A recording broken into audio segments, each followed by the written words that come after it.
Miarabanao reo grade 1 rehetra tonga soa indray eto amin'ny taranja malagasy. Androany tsika dia hanohy ny lesona momba ny atao hoe ny fahalalam-pomba.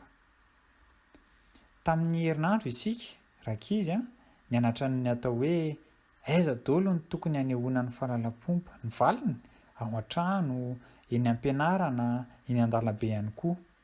Andao ary ho jerentsika hoe ahoana ny fanehoana ny fahalalam-pomba rehefa ny any am-pianarana. Rehefa ny am-pianarana dia manangan-tanana alohan'ny hiteny. Mila mihaino rehefa miteny ny mpampianatra. Manaja ny mpiara-mianatra ihany koa.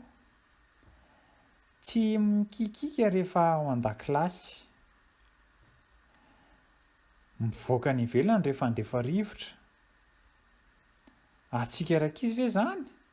Eny areo manaraka indray eo.